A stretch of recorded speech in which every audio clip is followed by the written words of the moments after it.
buenas tardes, señoras y señores. Bienvenidos al atardecer de este jueves, día 6 de junio de 2024.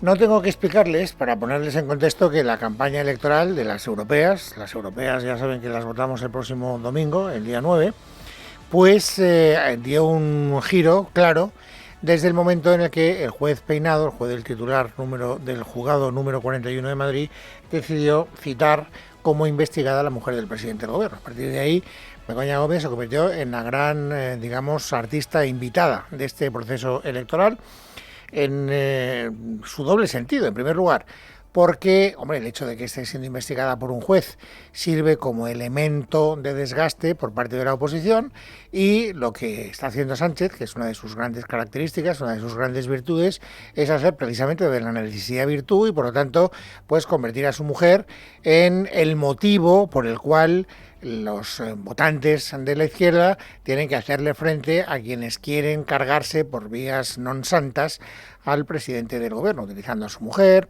en connivencia con la fachosfera, esta especie de confabulación del mal que están formando por una parte los jueces, por otra parte los medios de comunicación y por otra parte los intereses económicos y políticos. O sea que esto es así, ¿no?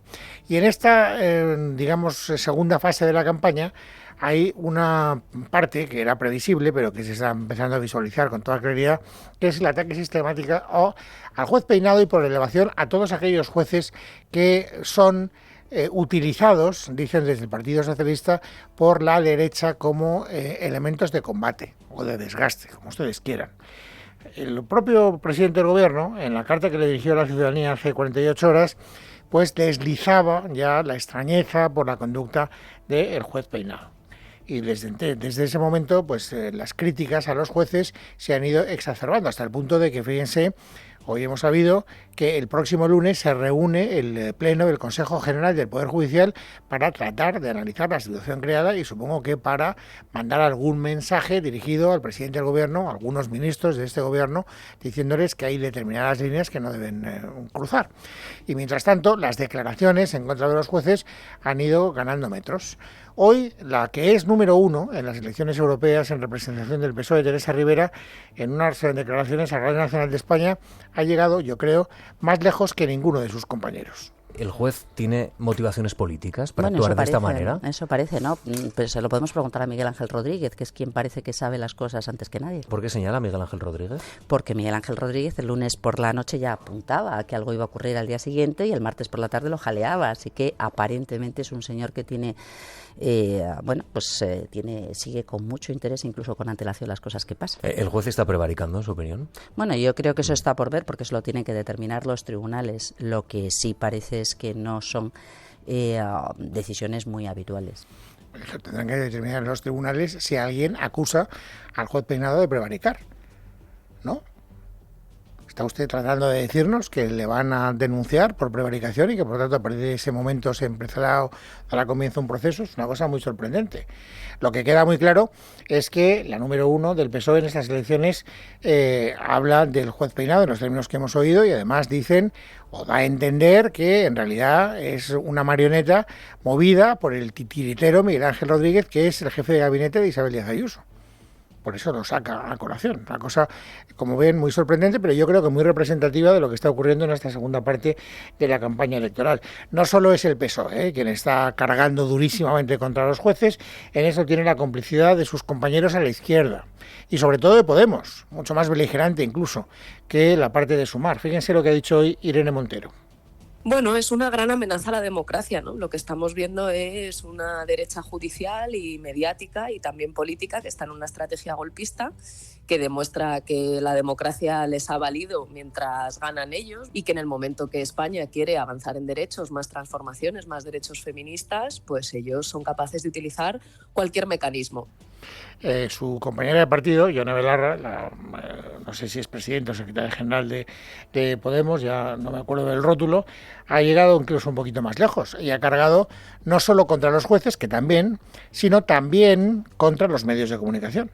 El presidente del Gobierno no se puede dedicar al género epistolar. El presidente del Gobierno se tiene que dedicar a hacer leyes en el Boletín Oficial del Estado. Si el Partido Socialista no está dispuesto, como parece que no lo está, a aprobar una ley de medios que luche de verdad contra los bulos y la fake news, básicamente lo que le está diciendo el presidente del Gobierno a la gente es que sabe cuáles son los problemas de nuestra democracia y que no está dispuesto a hacer nada para cambiarlo. Bueno, por lo tanto, insisto, aquí sí que hay una clara conexión de intereses, tanto el Partido Socialista como Podemos, como Sumar, como los independentistas, parece que se han puesto de acuerdo en decir que hay una especie de gran confabulación de la cual forman parte los jueces, los medios de comunicación y los partidos políticos. El representante del principal partido político de la oposición, Alberto Núñez Feijóo, hoy ha estado en esta casa, en el programa de Federico Jiménez de los Santos, y ha hablado naturalmente de la utilización que, en su opinión, está haciendo el presidente del Gobierno de su propia esposa.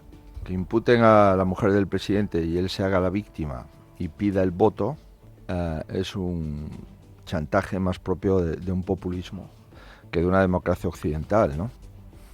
Y luego ha dicho otra cosa que me ha llamado mucho la atención. Saben que durante estos días hemos estado escuchando a los representantes del Gobierno diciendo que no hay absolutamente nada que temer, que todo está claro, y la prueba de convicción de que no se ha hecho nada mal es el famoso informe de la UCO, en el que se dejaba claro que no se había detectado ninguna conducta que pudiera ser tachada de ilícita en el comportamiento de Begoña Gómez, de la mujer del presidente del Gobierno. En esa entrevista, hoy en esta casa, Alberto Núñez Feijóo ha dejado claro que ese informe de la UCO estaba, en fin, mal... no sé cuál sería la palabra, porque estaba mal analizado o había sido utilizado de manera torticera, pues, entiendan ustedes como les dé la gana, ahora lo van a escuchar, y además, llegando más lejos, que lo que decía ese informe de la UCO ha quedado ya absolutamente obsoleto después de que hayamos sabido ayer que la Fiscalía Europea ha tomado cartas en el asunto. Porque ayer ha quedado claro, primero, que aquel informe de la UCO no era tal... No. Que aquel informe de la UCO estaba recortado y fue una filtración, no sabemos de quién. Y en segundo lugar, que aquí esto de que los jueces o algún juez no se ajusta a los tiempos electorales, bueno, ayer ha quedado todo roto. ¿Por qué? Porque ha sido la Fiscalía de la Unión Europea la que ha entrado en una empresa pública dependiente del Ministerio de Economía, Red.es, para ver una serie de contratos. Y efectivamente eso ha ocurrido esta mañana. Hemos visto cómo policías, guardias civiles, es decir, miembros de la UCO, entraban en esa compañía, en Red.es, para incautar una enorme cantidad de material. Lo que no sabemos es a qué conclusiones nos llevará el análisis detallado del material incautado.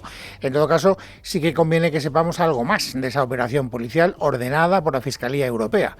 Miguel Ángel Pérez. Buenas tardes. Las diligencias responden a la investigación iniciada por la Fiscalía Europea en torno a las gestiones de la mujer de Pedro Sánchez para favorecer a compañías que acabaron obteniendo contratos o ayudas del Gobierno. Los expertos en delitos económicos del Instituto Armado permanecieron varias horas en las instalaciones de Red.es. Los agentes de la Unidad Central Operativa de la Guardia Civil clonaron discos duros que contenía documentación y archivos sobre las licitaciones que consiguió la consultora del empresario amigo de Begoña Gómez, Juan Carlos Barrabés. También se llevaron una copia de las cuentas de correo electrónico de directivos del organismo público que tuvieron algún tipo de intervención en las adjudicaciones bajo sospecha. La investigación de la Fiscalía Europea discurre en paralelo a la abierta por el titular del Juzgado de Instrucción número 41 de Madrid, Juan Carlos Peinado, contra Gómez por presuntos delitos de tráfico de influencias y corrupción en el sector privado. La UCO, de hecho, ya estuvo en Red.es la semana pasada realizando diligencias solicitadas por el juez Peinado y el instructor abrió una pieza separada al respecto, tal y como avanzó Libertad Digital. Bueno, ven ustedes cómo queda perfectamente acreditado que Begoña Gómez se ha convertido en la artista invitada, podríamos decir, de esta recta final de la campaña electoral. Lo que no queda nada claro es si beneficiará o perjudicará a unos o a otros. Puede beneficiar al Partido Popular si esto desgasta el voto del Partido Socialista, o puede beneficiar al Partido Socialista y por lo tanto perjudicar al Partido Popular si efectivamente esto fideliza el comportamiento, la movilización del electorado de la izquierda. Y para responder a esa y a otras preguntas hace falta saber mucho más de lo que yo sé. Pablo Simón, doctor en Ciencia Política y profesor de la Universidad Carlos III, bienvenido, muy buenas tardes. Hola, muy buenas tardes. Bueno, ya te he hecho la primera pregunta. ¿A quién crees que beneficia más o perjudica más el protagonismo de Honestamente no lo podemos saber. Honestamente no lo podemos saber. Es decir, ya sabes que ahora mismo no se permite la publicación de cuentas y además los partidos seguro que tienen sus trackings internos, pero nosotros no tenemos acceso. Y de hecho, si nos lo pasa algún partido, casi tenemos que desconfiar porque muchas veces lo emplean para intentar intoxicarnos y generar un clima de opinión en una dirección o en otra. Así que no lo sabemos con demasiada certeza. Sí es verdad que hay que tener presente una cosa. Normalmente en las elecciones europeas la participación electoral tiende a ser más baja que en unas elecciones ordinarias y quienes suelen señalar mayor desmovilización son sobre todo los electores más templados. Me refiero con esto a los electores del Partido Socialista y del Partido Popular. Si puede tener algún tipo de efecto la noticia sobre la mujer del presidente, este será sobre todo en torno a esos dos electorados, porque sabemos que aquellos que están en posiciones más extremas ya están activados, ya están movilizados, suele ser así en este tipo de comicios y por lo tanto no puedo responder a la pregunta, pero sí al menos a indicar que si tiene algún efecto tiene que ser sobre el PP y el PSOE en términos de movilización diferencial. Distinto es, y esta es una hipótesis para la que tampoco tengo pruebas, pero también lo lanzo casi como pregunta, es que si bien tenemos muy claro que el voto de reagrupamiento detrás de la bandera de la izquierda sí se está produciendo de manera muy clara detrás del PSOE, yo no tengo tan claro que el voto de protesta contra Sánchez lo esté haciendo detrás del PP. Es decir, la oferta política en la derecha, la que es crítica con Sánchez, es más heterogénea que el partido en el gobierno. Y yo creo que eso es un elemento que puede hacer que a lo mejor este tema no termine mejorando, por ejemplo, las expectativas solo del PP, sino de también otras dos formaciones a su derecha que tienen opciones de conseguir representación. Bueno, son algunas claves muy interesantes las que suscitas y que me gustaría que desglosáramos un poquito. Por ir con esta última, yo creo que estás haciendo referencia a, digamos, la galvanización del voto de la derecha, porque hay tres opciones, ya no solo las dos conocidas, de Vox y del Partido Popular, sino que además irrumpe Alvise, que según muchas encuestas tiene la posibilidad de robarle votos a Vox, no sé si también al Partido Popular, y de hacerse con 1 o 2 escaños.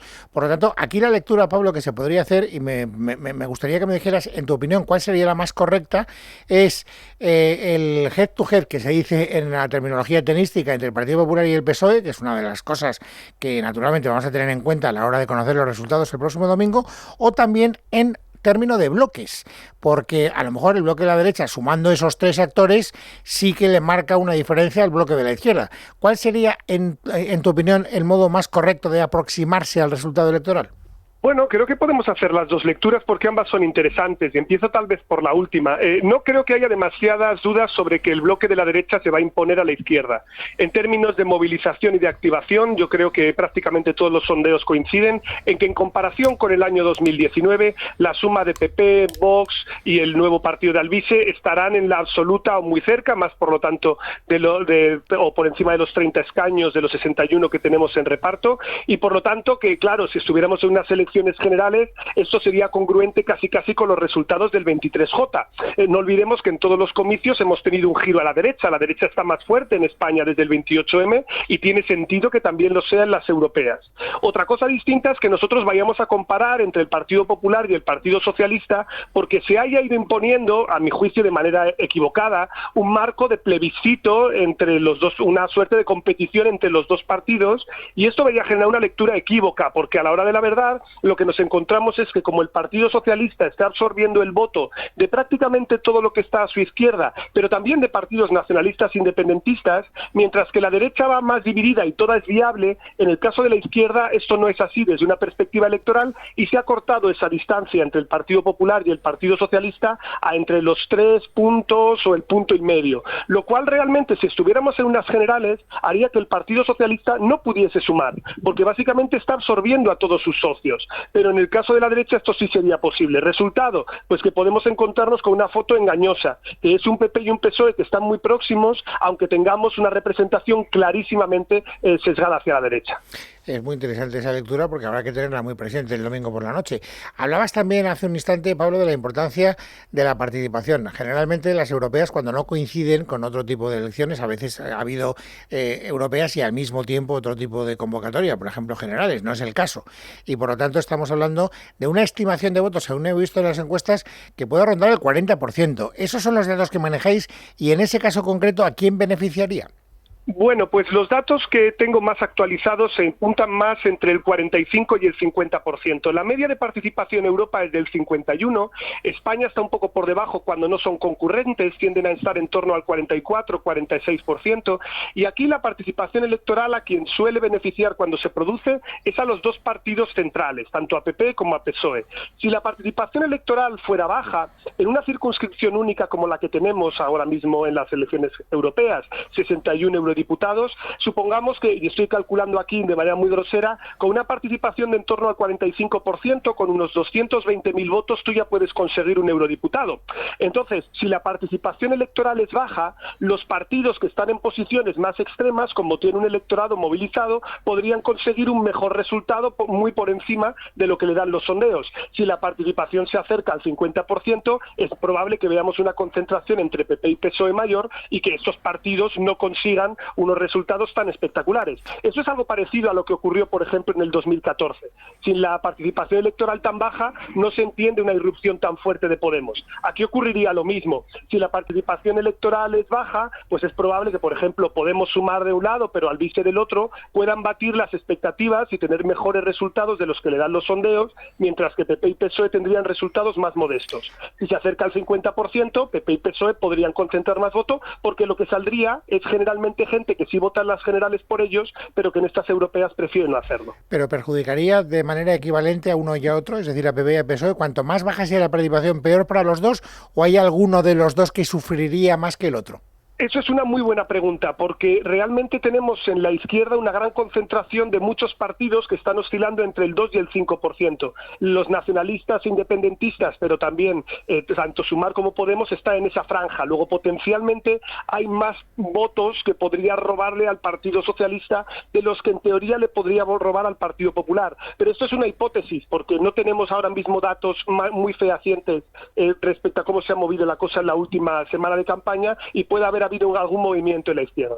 Bueno, dicen los analistas, los que siguen sobre todo la actualidad de los partidos políticos, que el Partido Socialista se ha propuesto un objetivo y que yo creo que ahí sitúa más o menos la frontera del éxito y el fracaso, que es llegar al 30%. Con las estimaciones que hemos estado conociendo en las últimas encuestas y con los estudios que habéis hecho los expertos, ¿crees que es algo que van a conseguir? Pueden estar cerca, sí, es decir, la mayoría de los sondeos le dan dentro del margen de error de entre conseguir ese 30% o no hacerlo, y esto nos llevaría a un resultado no muy lejano del que obtuvo en las elecciones generales, con el matiz de que sería a costa de haber jibarizado a todos sus socios, cosa que no se dio en las elecciones generales. Ese nivel de absorción fue mayor. En cualquier caso, lo que vamos a terminar mirando más que el 30% va a ser el diferencial respecto al Partido Popular. Yo creo que esa será una de las cuestiones que trataremos. Pero en cualquier caso, España tiene un elemento muy curioso, que es que solemos decir que en las elecciones europeas hay siempre castigo al gobierno, pero realmente en España las elecciones europeas están muy alineadas con el ciclo político. Es decir, por ejemplo, el mejor resultado que ha tenido jamás el Partido Popular en unas elecciones europeas, y un marco muy plebiscitario, fue el del año 1995. Claro, era ya un gobierno socialista en clara situación de colapso y con un PP que iba a llegar a la Moncloa con un resultado ya que le permitiría gobernar, aunque se quedó casi por los pelos, ¿no?, en esas circunstancias. Bueno, normalmente en España los partidos tienden a tener un resultado muy alineado con el ciclo. Por lo tanto, tiene sentido que PP y PSOE no estén tan lejos como se decía en los sondeos iniciales, que planteaban distancias de hasta 9 puntos. Sí, a mí eso siempre me ha sorprendido mucho y, de hecho, por ahí va a ir la siguiente pregunta. ¿Qué ha pasado en tan poco tiempo para que esa supuesta ventaja de 9 puntos se haya reducido tanto? ¿Qué está haciendo mal el Partido Popular para que de repente se esté dejando comer tanto terreno en tan poco tiempo?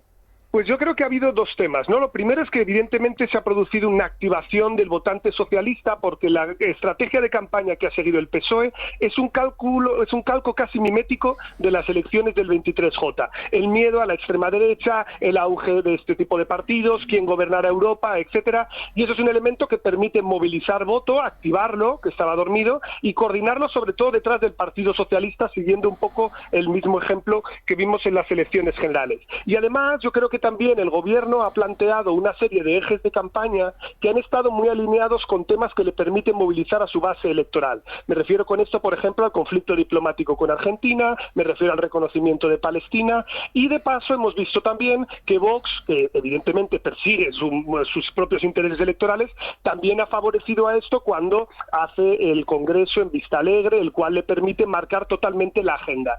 Y aquí es donde el Partido Popular, por el contrario, se encuentra en una situación en la que ve que el voto de protesta y de rechazo contra Pedro Sánchez, porque el marco que había introducido era esencialmente plebiscitario en torno a, podríamos decir, dos grandes elementos. Uno, la amnistía, el tema territorial, y otro, el voto protesta contra Pedro Sánchez. Hay otras formaciones que sí lo pueden recoger mejor. El voto territorial, todo lo que tiene que ver con la unidad de España, es un tema que suele beneficiar más a Vox que al Partido Popular. Sé que esto puede sonar un poco paradójico, pero la mayoría de los sondeos dicen que este elemento es algo que activa mucho más al votante de Vox que al del PP. Y luego cuando estamos hablando del voto protesta, del voto de rechazo contra Pedro Sánchez, de nuevo, eso activa a la derecha. Pero claro, es más fácil plantear una censura al gobierno si no estás gobernando en ninguna parte, y esta es más o menos la ventaja que tiene la formación de Alice, pero hasta cierto punto Vox, que si tú estás en otros cargos en el Ejecutivo, donde se te puede acusar de más tibio o de más contemporizador, cuando vemos que, por ejemplo, Vox insiste mucho en que PP y PSOE llegan a acuerdos a nivel europeo como fuerzas centrales. Por lo tanto, yo creo que este marco, digámoslo así, más plebiscitario, paradójicamente permite que haya aliento a las formaciones a la derecha del PP, y esto es algo que no le permite despegarse más del PSOE y por lo tanto hace que el bloque se ensanche, pero que el PP no quede tan lejos respecto a los socialistas. Una vez más lo has explicado estupendamente bien, Pablo. Te agradezco muchísimo que nos hayas dado estas claves que nos van a servir mucho para saber un poco cómo analizar los resultados el próximo domingo una vez que se conozcan. Ha sido un placer una vez más hablar contigo. Un saludo muy cordial. Muchísimas gracias. Bueno, y una referencia más, aunque sea muy rápida, antes de ir al resumen de otras noticias destacadas del día. Saben que el día 9 hay elecciones, pero que el día 10 hay que constituir mesa del Parlamento de Cataluña, que es muy importante para la gobernabilidad del país, para saber si ella puede ser o no puede ser presidente de la Generalitat y cuál es la conducta que en el futuro van a mantener los partidos independentistas. En el PSC están muy asustados porque hay claramente una operación en marcha para que los tres partidos independentistas, la CUP, Junts y Esquerra, pacten la mesa del Parlamento de Cataluña, por lo tanto elijan al presidente del Parlamento. Hoy Raquel Sans, que es de Esquerra Republicana de Cataluña, ha hecho declaraciones donde se ve claramente que esa operación de pactar una mesa independentista sigue en marcha. Esquerra está dispuesta a presidir el Parlamento y a optar a todas las instituciones, obviamente siempre, pero creo que lo más importante no es quién preside el Parlamento, sino que nosotros hemos puesto mucho el foco en que pueda haber una mesa antirrepresiva. ¿Y eso qué quiere decir? Quiere decir que haya una mesa que permita otras cuestiones, como que los diputados que están en el exilio puedan votar. Bueno, jueves 6 de junio de 2024. Vamos, amigos, ahora a completar ya el paisaje informativo sobresaliente de este día. Ángeles Hernández, bienvenida, buenas tardes. Buenas tardes, Luis. España se suma al procedimiento del Tribunal Internacional de Justicia por genocidio en Gaza. Exteriores justifica la decisión ante la evidencia de que no se están cumpliendo las medidas cautelares dictadas por el tribunal el pasado 26 de enero para evitar la matanza masiva de palestinos en la franja denunciada por Sudáfrica. Verónica Jorro. Un paso que da España y que no ha dado ningún otro país de la Unión Europea, una decisión que se toma, según Álvarez, ante el aumento de las operaciones de Israel en Gaza y ante el aumento también de la tensión en toda la región, pero es solo un posicionamiento político que tiene como objetivo presionar al primer ministro israelí, a Benjamín Netanyahu, para que aplique las cautelares que estipuló esa Corte de la ONU, que a petición de Sudáfrica dictó detener inmediatamente la ofensiva en Rafah. Tomamos esta decisión ante la continuación de la operación militar en Gaza, como hemos visto tristemente en los últimos días. También observamos con enorme preocupación la extensión regional del conflicto. Álvarez ha apuntado que este es un paso que desde el Ministerio llevaban muchas semanas valorando. Para nosotros lo que ha sido definitivo es el ver que las medidas cautelares, que sobre esas sí ya no cabe ninguna interpretación, están establecidas por el tribunal, que es el único que puede interpretarlo, y son obligatorias para todas las partes, no se están cumpliendo. Este nuevo paso del Ejecutivo de Pedro Sánchez se produce 10 días después de que el Consejo de Ministros reconociera el Estado de Palestina, lo que provocó la reacción airada de Israel. A dicha decisión, reacciones dispares en la izquierda. Por una parte, Yolanda Díaz lo ha celebrado inmediatamente, respondiendo en redes sociales con un "lo hemos conseguido". En Twitter, además, ante los medios, ha aprovechado para mostrar su orgullo con el Gobierno de España. Les voy a decir que hoy es un día en el que tengo que decir que merece la pena formar parte del Gobierno de España. Hoy nuestro país es mejor.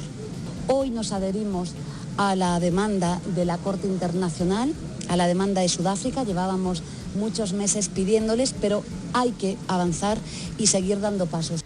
En cambio, esta no ha sido la reacción de la secretaria general de Podemos, Ione Belarra, que por su parte ha tachado al Gobierno de buscar titulares y no implicarse verdaderamente en la causa. El ministro de Exteriores ha señalado que España se va a personar en la denuncia que Sudáfrica presentó ante la Corte Internacional de Justicia, algo que suena muy bien, algo que claramente busca un titular y que, sin embargo, el propio ministro de Exteriores ha reconocido que no vamos a tomar parte por ninguna de las dos opciones que están en ese tribunal en ese momento, ni por Sudáfrica ni por Israel, y ha dicho, y citó literalmente en sus palabras, esto no va contra Israel. Sí, señor ministro, esto sí va contra Israel. Posterior a ambas reacciones ha sido el propio ministro de Exteriores, José Manuel Álvarez, el que se ha pronunciado en el programa Al Rojo Vivo respecto a la petición de Sumar acerca de que se rompan relaciones diplomáticas con Israel. No me planteo la retirada ni la ruptura de relaciones diplomáticas. Yo puedo entender que haya momentos de indignación en la que uno solicita medidas, pero sinceramente no creo que esa medida ayude a traer la paz. Yo lo he dicho muchas veces. Nosotros, por supuesto que no tenemos nada contra el pueblo de Israel. Queremos tener las mejores relaciones posibles con el pueblo de Israel, que es un pueblo amigo de España. En economía, el Banco Central Europeo ha cumplido el guión previsto con el recorte de los tipos de interés, el primer movimiento de este tipo en 8 años. De esta forma, el precio del dinero pasará del 4,5% al 4,25%. Se espera que esto se refleje en el Euribor, el índice que supone la referencia de las hipotecas y que no había parado de aumentar en los 2 últimos años, con el consiguiente encarecimiento de los créditos para las familias. Nuevo rifirrafe entre Isabel Díaz Ayuso y Rocío Monasterio, portavoz de Vox en la Asamblea de Madrid. Monasterio ha acusado a la presidenta de la comunidad, Isabel Díaz Ayuso, de hacer de Madrid un nuevo DF con tiroteos y sicarios debido a su efecto llamada en materia de inmigración. Así ha respondido Díaz Ayuso. No deja de mentir con la inmigración ilegal. Nosotros no estamos llamando ni queremos que haya inmigración ilegal en ningún lugar. Miente porque además nosotros no tenemos competencias para ello. Si tienen alguna queja sobre la inmigración ilegal y la sanidad, vaya al Ministerio. Nosotros lo que hacemos es ofrecer sanidad pública a todos los ciudadanos que viven y trabajan en la Comunidad de Madrid por responsabilidad y también por humanidad, la que a ustedes tanto les falta siempre. En cuanto a inmigración, Salvamento Marítimo rescata a 500.000 de personas en 5 cayucos, entre ellas una paturienta y un bebé. Los supervivientes de una de las embarcaciones relataron que durante la travesía fallecieron 12 migrantes y que sus cadáveres fueron arrojados por la borda. No había parado de aumentar en los últimos años, con el consiguiente encarecimiento de los créditos. Buenas tardes. Sí, han sido un total de 464 personas las que navegaban a bordo de 4 cayucos en aguas próximas a Canarias. El primer rescate se ha llevado a cabo pasadas las 9 de la noche con un total de 190 personas de origen subsahariano. En él se encontraban una mujer que acababa de dar a luz en el mar y su bebé. Ambos han sido desviados hasta el aeropuerto de Tenerife Sur. Pasadas las 11 de la noche se ha realizado el segundo rescate con 3 personas evacuadas por patologías graves y el tercer cayuco ha llamado al 112 advirtiendo de que se encontraban a la deriva desde hace 13 días y que habían perdido en la travesía a entre 10 y 12 compañeros que fallecieron y fueron tirados por la borda.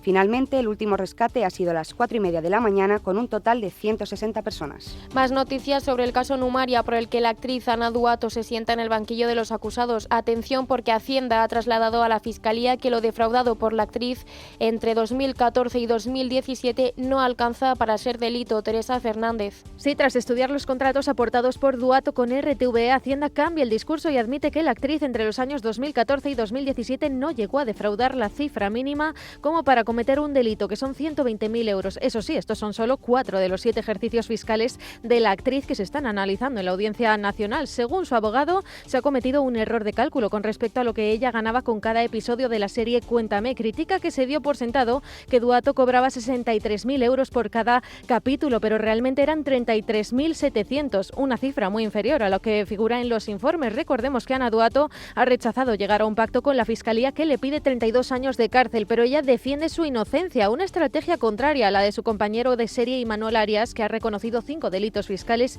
y ha acabado pactando con la Fiscalía. Por último, hoy se ha celebrado el examen para la nacionalidad española que supera el 1.000.000 de inscritos y el 97% de aprobados.